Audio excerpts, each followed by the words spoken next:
Hello Internet, and welcome to my live reaction for Eden Zero, chapter 179. When we last left our heroes, we focused a lot on a kind of climax of the relationship between Rebecca and Labilia. As Labilia, in what seems at first to be the sort of roundabout way of apology for all the shit she pulled to Rebecca over the years, tells Rebecca to let it all out and just pummel her. Rebecca's not quite on board until Labilia threatens Happy, and Rebecca then quickly kind of turns the tables on Labilia and wins the little fight, leading Labilia to reveal that the reason she became Beekeeper was because she saw an old Rebecca video. How when she was a kid, she was always sick and in the hospital, and she saw this video. It was like really bad Rebecca video, but Rebecca was so happy making it that it inspired Labilia to become a Beekeeper herself. And then when she saw that Rebecca just would not really improve in any way, shape, or form, those sort of feelings of admiration of what she believed Rebecca could be, and frustration that she was nowhere near that level, kind of contorted themselves into their worst possible shape, leading to all the abuse she threw at Rebecca over the years. She also reveals that she's dying. That she still has whatever incurable illness she had, and her time is almost out, which is why she kind of has to say this to Rebecca now. And Labilia wants to just sort of accept her fate and die, even after Rebecca basically forgives her for everything. But Rebecca implores her to at least try to let Sister help her. And we don't see anything else from that, because we then check on Shiki and Holy. Shiki calls Holy, tells her that he will accept her terms on one condition: she has to travel on board the Eden Zero, which might be part of Holy's goals, all told. She mentioned a couple chapters ago about how she wants to, attain Shiki's powers or something, so suspicious of her. But yeah, all that being said, let's dive right on into chapter 179, Deadend Crow. And our picture here is of Jean in these kind of traditional Japanese robes. He's got a kind of Japanese background behind him. It's real cool looking. Jean's good. But we open on the Eden Zero, still in the Kaede Cosmos, as the background of space shows. And Holy's inside the ship, looking around. Well. So this is what it's like inside the Eden Zero. And Hermit and Wise are following her. Wise is just over the moon. And Hermit is just kind of blunt. This will be your room. You're basically free to come and go wherever you like.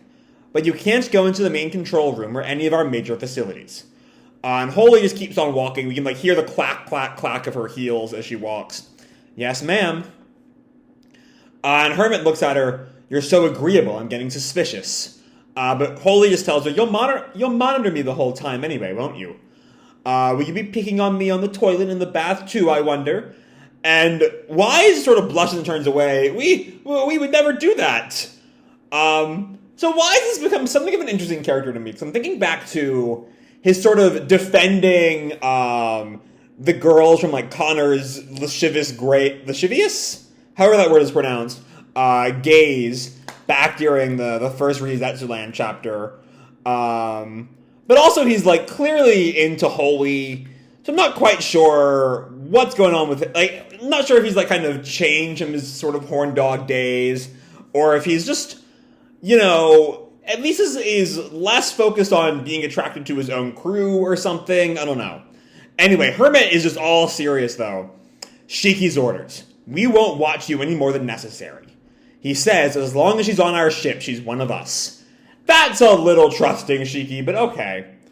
And Holy turns to Hermit, and I would never betray dear sweet Shiki. And then she thinks to herself, at least, not for now. Alright, that's not suspicious in the slightest. And then they arrive in the kitchen, and Hermit tells her, this is Eden's kitchen, the mess hall. And we see the ex-Draken gang and Couchpo all sitting at the table together. The Rutherfords and Laguna and Couchpo. And I'm curious, because, given who the three of the non-Couchpo members at the table are, they used to work for Draken, and in Jean's case, for Rogout. I'm curious how Holy will feel about working with them. I don't know. Holy approaches the quartet, though. Something smells good. I do enjoy cooking myself. And Couchpo turns to her, well, well, an admirable hobby for a beautiful woman. Laguna just comments, looks don't affect the love of cooking. I don't really get the impression that's what Couchpo was saying, but okay. And Jean tells her, I have a talent for cooking hot dogs. Since you're here, maybe I'll let you try mine sometime.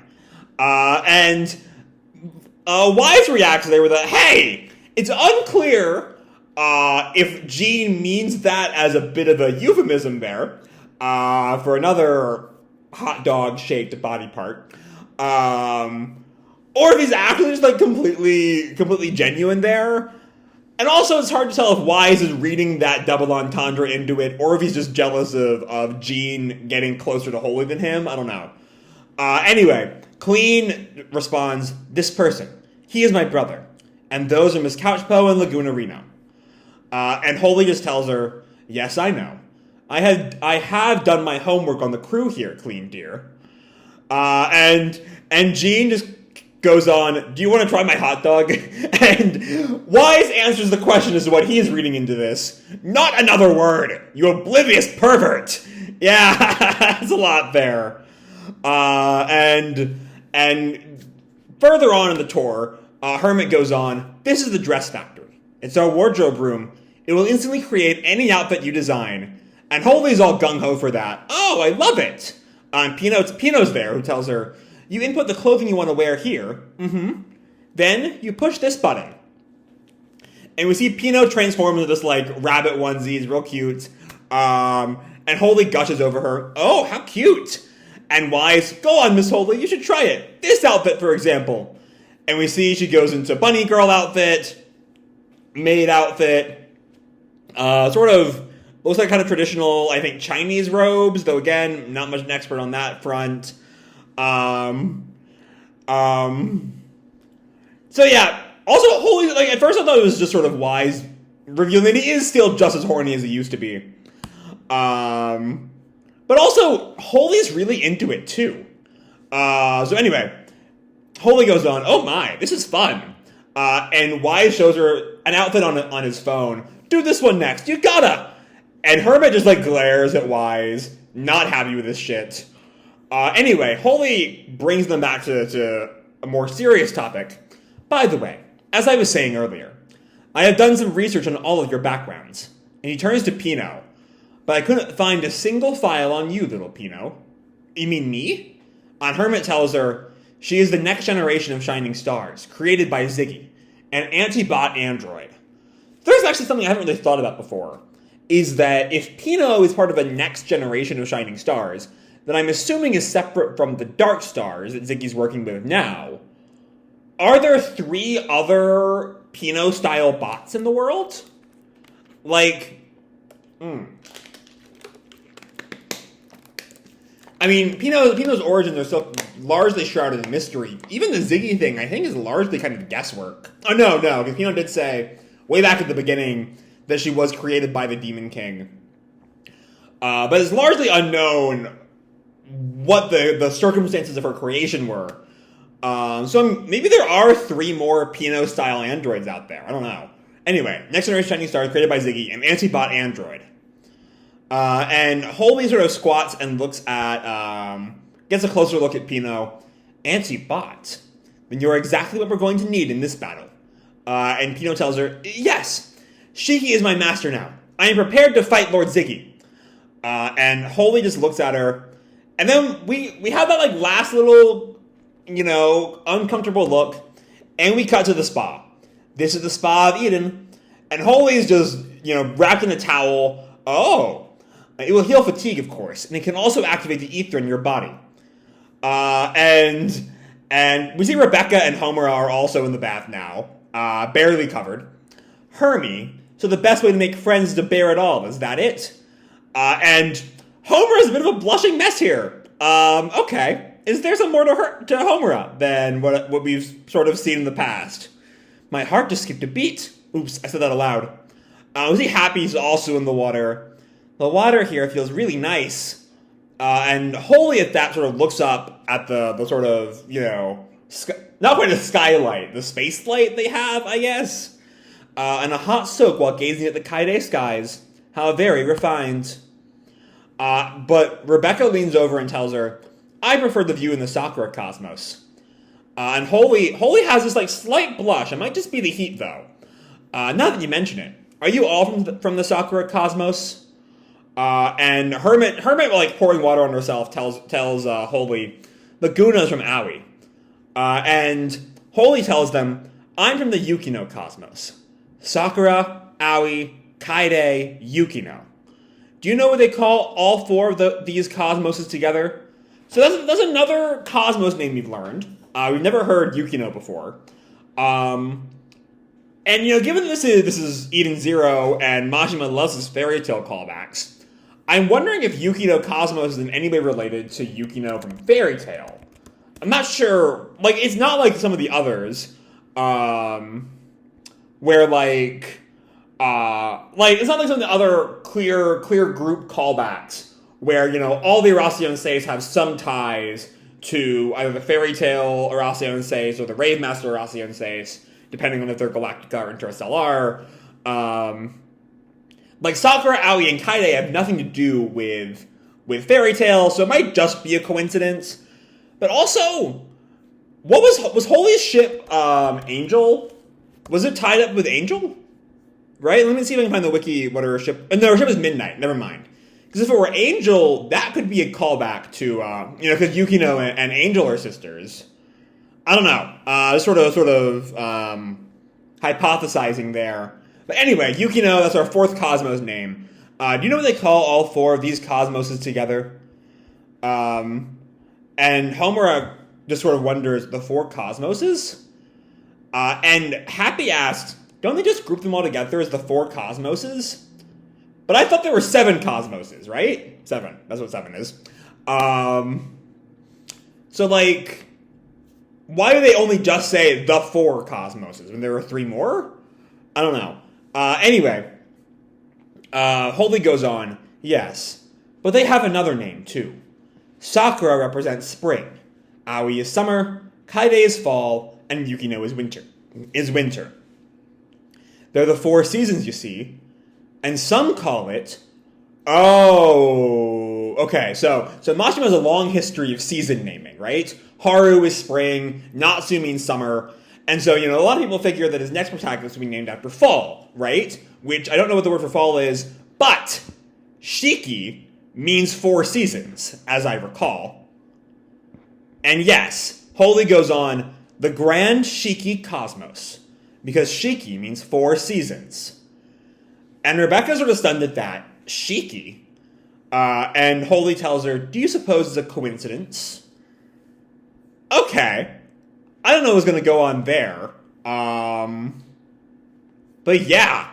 Anyway, elsewhere in the ship, they're continuing... So Holy is constantly just sort of leaving these conversations in kind of weird places. Like the kitchen scene ends on a funny gag or whatever. But like the dress factory scene has that odd look at Pino. The spa scene now has that sort of tantalizing, do you suppose it's a coincidence before they move on. Both of those scenes in particular feel a little unfinished. It's kind of odd. Anyway, moving on. This is the infirmary. We're back with just Herman and Holy. It's basically Sister's room. And Sister calls out from the infirmary. I'm doing an examination. Come back later. And Herman just says, you heard her. Oh, it's Sister and Labilia. We're continuing on with the Labilia plot from last week. Labilia did accept Rebecca's offer. And Sister's just looking at her. Moscow's taking notes. Labilia is increasingly uncomfortable. Sister just stares. Well, and she just like laughs, clapping her hand to her knee. I don't know the name of whatever this disease is, but I'm sure we can work something out. What? Okay. I'm curious, like, work something out is a weird phrase for curing a deadly disease. Anyway, Sister then says, in exchange, you'll have to stay on the ship a while. Long term. And Labilia just protests, but wait a minute. Work something out? What do you mean? And Sister, just full of confidence, tells her, you'll get better. Or rather, I am going to cure you.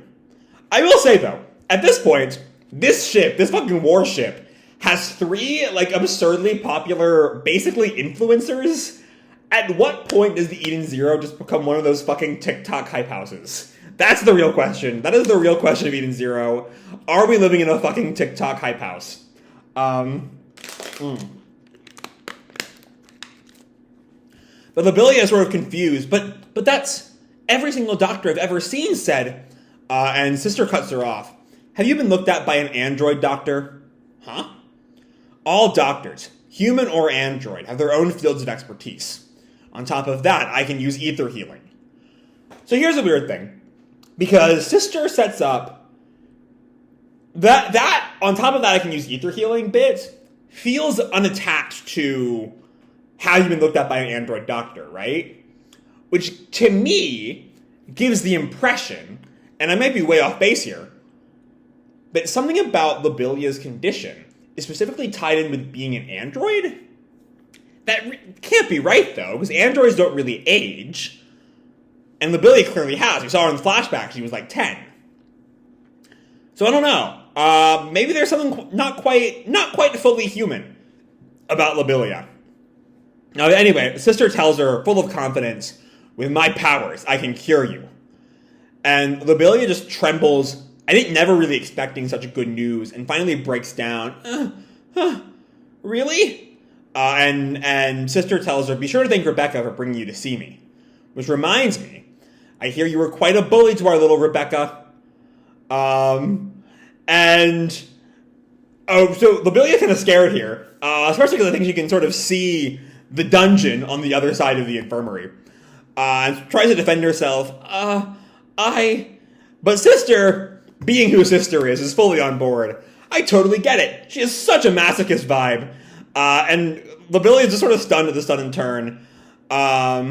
Me too. This is Moscow. Me too. I'm a massive masochist who does not want to get one upped here, I guess. Once I tied her up naked and whipped her on the backside.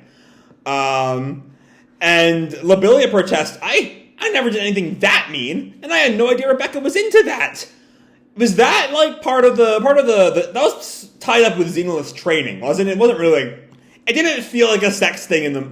If we saw that, then I don't think it felt like a sex thing in the moment, or I would have called attention to it. It feels more like Sister like arranging the facts to make things a little bit more awkward for like fun or whatever. But Moscow is still protesting. I am much more massively masochist. So Moscow gonna Moscow. Then we cut to the briefing room. Now with Shiki, Connor, Hermit, Holy, and Wise around the table. And Shiki tells her, Holy, since we're working together, I have one more condition. Aren't we the greedy one? What is it now? And Shiki just tells her, Elsie's going to be helping us with this mission. I need you to take care of justice. And Holy just counters, I can't do that. I told you, remember? The Erasion States and Terra Stellar aren't authorized to give each other orders. But on the other hand, that means our friend Justice can't stop me from joining forces with you and Sweet Elsie. And Shiki, sort of acknowledging, how limited Holy's powers are here, tells her, can't you at least ask him to stay out of our way? It would only backfire. As soon as he knows Elsie is involved, he'll come running. Yeah, that's fair. You can't let Justice have any idea what's going on here. And Connor just reacts, blow me down. What an obsessive young lad. And Shiki sort of acknowledges his defeat. Okay, fine. I guess we'll start the strategy meeting. But Holy stops him. Wait a minute. You. Mr. Connor, was it? And Connor tells her, I wouldn't argue if you called me captain. But Holy largely ignores all that. If I remember correctly, you're a fugitive from Lendard? Aye, that I am. And what a glorious escape it were. And Holy, maybe not as believing of Connor's story as the rest of the crew is. So, what were you doing there? I were working. A human on an all-android planet? Your job? It'd be a job called scanning. It were easy work for what they was paying. So we're getting into more details as to what Connor was doing there. They collected professionals from all fields, and I were there as an expert helmsman. They paid us to let them scan our knowledge and skills to teach it to their robots. And Shiki just questions, and those robots were Ziggy's soldiers, the skeleton army? That means, if Ziggy's army has Connor's piloting skills, then, the expert piloting skills Connor used to get away from Feather won't be as effective on Lendard, because they all have the same skills that Connor has. Holy just sighs. That's disgusting. I told you, I didn't know. When I found out, I ran. And Holy presses. And you never saw Ziggy? Nay. What about Deadend Crow? Nay. We got all our instructions via AI. I never even saw a single robot swappy. But during me escape, I saw a giant which shivered me timbers. I reckon it were a weapon of Ziggy's. We see as Connor is escaping in flashback, we see this giant silhouette of this giant robot with, I have a feeling, he has what looks like, if you remember like the silhouettes we've seen of Deadend in the past, he has that sort of like wheel behind him. Is that Deadend? Yes, it is, as Holy says. That was Deadend Crow. Shocking Shiki and Holy chimes in. So it's true. He did team up with Ziggy. Connor protests, no. What I saw were a giant bigger than the Eden Zero itself. It had to be a giant battle bot. He's bigger, okay. I don't know how they're gonna go toe-to-toe with a giant bigger than the ship. But Holy goes on, didn't I tell you? Deadend Crow is also known as the Titan of Eternal Darkness. And Shiki is sort of stunned to learn that title. Maybe it means something more, or maybe it's just quite a name for someone. And we have either a flashback or just what's going on Lendard right now of this giant, bigger than all the buildings. At 420 meters tall, he's a living fortress. And that's where we leave off. For all of us Americans, 400 meters is 1,377.95 feet, which is a lot. That's big. That is big. He is a big boy. Okay. So, let's talk this chapter. There's a whole lot. Like, this chapter has a bunch of, like, real important, like, nuggets and information going forward. And it's also got a lot of, like, I mean, saying risque humor doesn't really mean much in this series because there's so much going on. So much, like, you know, Mashima's whole newfound BDSM thing is always there in the background somewhat. But, like, the hot dog joke with Jean is, like, that's not the sort of thing you might expect in, like, I don't know, I don't really watch Family Guy, but it feels like a sort of Family Guy style joke. Not the sort of thing you'd expect Mashima to pull out. But it's, like, genuinely funny. Like, it's not the sort of thing I normally laugh at. And it helps that Holy is an older woman and is not being directed at... There are no child members of the cast anymore, which I guess opens up some avenues to certain things still being tasteful. Actually, how old is Clean? Clean might be a child. Not sure. But Clean's not involved in any of the risque-ness this week. Like, I can't even call the Jean thing a horny thing. It's not really a horny thing. It's a little risque. But there's not really a horny actor in there.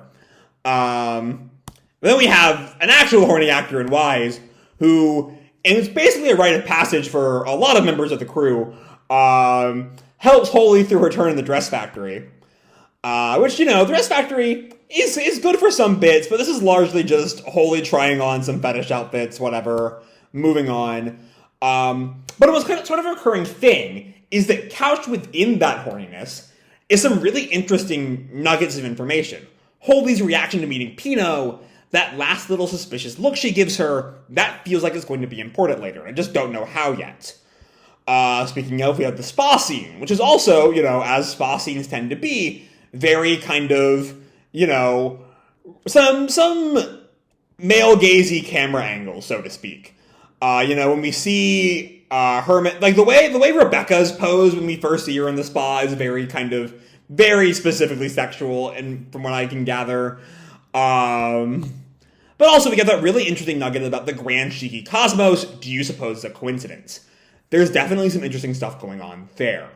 And I'm sure it's somehow tied in with Shiki's, you know, mysterious connection to Mother, why Ziggy thinks that taking Shiki in was a definitively wrong choice. Just the mystery of Shiki continues to grow. Then we have Labilia. And it's a real sweet scene, Labilia realizing that, like, maybe she has a chance to live. And also, it does look like Labilia will become at least a temporary crew member. Though, as we've kind of learned in this series, there's no such thing as a temporary crew member. Though maybe Holy will probably be the first thing we have that's close to, like, a temporary crew member. But Labilia, I'm starting to suspect, might be a more long-term character. Especially as we saw last week, she has some fighting capabilities. Put her in the Spa of Edens for a while, she might be a real fighter. Unlike Couchpo, who's there for, like, emotional intelligence and moral support, Labilia doesn't have that much in the way of emotional intelligence, as we've learned, and she doesn't really have the high ground for moral support. But maybe she could become a competent, or we see, in terms of non-ether gear using, she's a very competent fighter. She's just, on a crew with people fighting a bunch of ether gear users. So maybe after some time in the Spa of Eden, she'll become a more, active combatant in the conflicts the crew will get up to. But even that's couched in some more BDSM jokes, because that's sort of the thing with this chapter, is real interesting plot lines couched in with horny shit. And then we have a bit more time learning about what Connor did. That he has given robots his piloting skills, which again will almost certainly be important when we get to Lendard. And then we learn a fun little fact about Deadend Crow, is that he is 420 meters tall. And that's kind of our big chapter-ending cliffhanger is, oh fuck, he's huge. So we'll see how all that plays out going forward. All in all, lots to like here, but like it's again a weird mix of really important plot shit and horny antics. But it works fairly well. So yeah, with that said, I'm going to leave this video off here. Hope you'll enjoy the chapter and the video itself. If you did, feel free to drop me a like or subscribe, or, do whatever makes you happy, And as always, your life is your own, okay? Bye!